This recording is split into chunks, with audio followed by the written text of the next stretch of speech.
Hi and welcome to another interview. And now we have Nancy Lundström. Nancy name. Lundström with us. So, my first question would be, who is Nancy Lundström, formerly known as Tomova? Yes, I just got married. So. Congratulations. Wow, thank you. Deep question. Yeah, but well, I'm from Bulgaria. I've been living in Sweden for 8 years, around 8 years. And so I come from this small town called Nova Zagora in Bulgaria. Yeah, I moved to Sweden with my family, 2 brothers, mom and dad.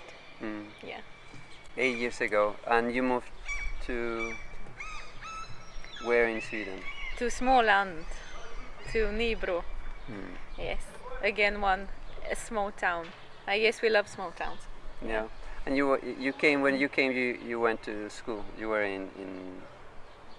I was in high school when I came to Sweden. Right. Yeah, I was in high school in Bulgaria, and yeah, then I continued in Sweden. Yeah. And you said a little bit about you have 2 brothers. Yeah, 2 brothers. And what do they do? Yeah, they live still in Nybro, and they're working, both of them. You're the only one that left the nest. Yes. To Norrköping. Yeah, Norrköping. You just got me, Yeah. And how come you ended up here in Norrköping? Well, I went to Bible school in Mexico, where you went also, and then I met Mario in the Bible school, and I think we clicked pretty well, like you and Eva and me, and but then after the school, there was this chance to go to continue the school, but somewhere in Sweden. And so Mario, he asked me if I wanted to come to Norrköping, and I said, yeah, sure. Yeah, and then I really loved it to be here, to be with the church. It really felt so warm, and it was special. It was like different than what I've had experienced with. And so also I met Niklas, my husband, and so it was everything worked for the best. Yeah, really, it was very good. Yeah. Right. And you come from a Christian family from the beginning? Yeah, well, yeah and no.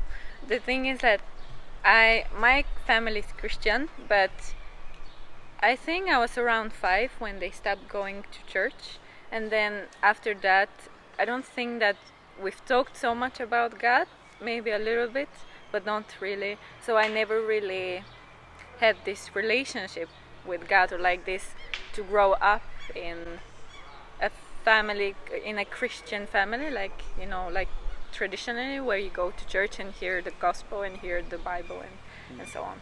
So, yeah. So you grew up, your family, they were Orthodox Christians, or? No, they were actually Protestant. So they went to Pentecostal church, yeah, in the beginning. And what made you start going to church again? Yeah, my father and mother, they got divorced, and I think it was very tough on my mother. So she started going to church again and praying even more and reading the Bible, and she just took me with her. And then I was also in a bad period at that time of my life. I felt very alone, and I felt that in a way that the church really took me in, and also I don't know, it felt that there was something that I really wanted to have in me. And I think that was Jesus, that was God. And then eventually you decided to go Bible school. Yeah, but that was so when I took the decision that I wanted to have this in my life, like Jesus in my life. I was around 14, but when I but it wasn't until I was 20, I think, I went to the Bible school. Mm-hmm. So there was a period of growing up in my faith and in my life, in a way. Mm-hmm. Yeah. Mm-hmm. And what after this Bible school, you, you said that like we talk, and then I invited you. But what were you going to do anyway if you didn't come to Norrköping? Did you have any plans? Did you have any plans? No, that's the thing. I actually had no plans, and I really didn't want to go back to Nibro for different reasons. So I was very happy when you asked me. It didn't take a long time to say yes. Mm. Yeah. Mm. Mm. Great. And how would you describe your walk with God? Who is God with you? For you? For me, yeah, God for me is so many things. I think it is this safety. It is really a safety you go to. You know that in the Bible it says that He's always gonna be with you, and that you're now, when you believe, you're a child of God, and He takes care of you just like His child. And in a way, He's like this father, this really loving and caring father, that you know that He's always gonna be there for you, no matter what. And He doesn't give up on you. And how do you know that? Well, I know that through two things. First, because I have seen it in my life. I have seen it when I look back. I have really done bad stuff when I was growing up, even when I had like this faith, and He never really gave up on me, because I can see it how He really led me from this path of destruction, or like this path of really drugs or of bad relationships. He really like pulled me away from it in a way. And also, second is that He says it in the Bible. Mm. It's when something is written in the Bible, when He says something, it's a promise that He gives to us. Mm. And now these two things have really showed me that He has been there, and He has been a loving father and a friend, and also an instructor, or you can say, in life. And Have you been able to see God in other people? I guess also.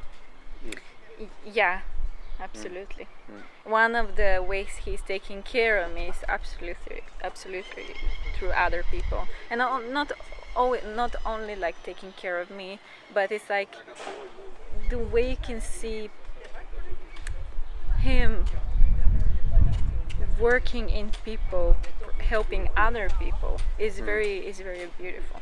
Mm. Mm. Yeah. And what do you think? What do you think God is working in your life right now?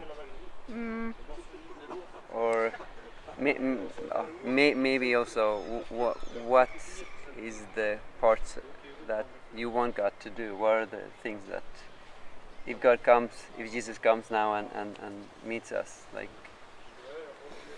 Yeah, I think it's never to fall asleep, in a way, like always to be active, to love others and to help others, and to love God even more, and to get to know Him even more, because it's a journey, just like our friendship. Like, I didn't know everything about you when I met you, but it's like with time, when we spend time, we get to know each other, and in different situations, we get to know each other how we are. And so the same with God. Definitely, it's a trip. Yeah, it's a trip. And that's very beautiful. Yeah. But one thing that I really hope that He really changes in me is patience. That I have more patience. Mm. Yeah, and kindness. And about like worthy things, like where do you see yourself in 3 years maybe, and then 10 years? I can see myself working. Because you're studying, right? Yeah, I'm studying for a dental assistant. But I'm actually seeing myself. I have this desire to help people who are really in bad situations, maybe like they're addicted, or they may be Beggars. beggars, or that really don't really have so much, that I can help them in some way. Mm. And I hope I'm working with that. Mm. In 5 years. Yeah, I hope so. Cool. Is there anything else that you would like to share? Yeah, for you who are Christians, I would like to say that there is always more. Like there is always more to search for. To search for in God, to get to know in God. Like never get too comfortable in your faith. Just keep on seeking Him, and He will answer you. And for the ones who are not Christians, kind of the same. Yeah, that there is much more to life than just waking up, going to work, taking care of your family. It's beautiful things, but there's so much more than that. So yeah. Yeah, that's really good. Really, really important in this time where most of the people kind of lose faith. Yeah. Everything seems to be going bad, and with this virus and yeah, Yeah.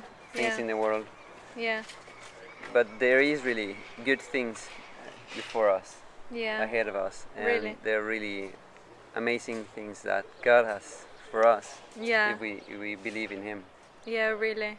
And that's the hope for a Christian, that no matter what happens in your life, you know that, yeah, everything, in a way, okay, not everything is alright, but you have this safety place to go to when nothing is alright. Yeah.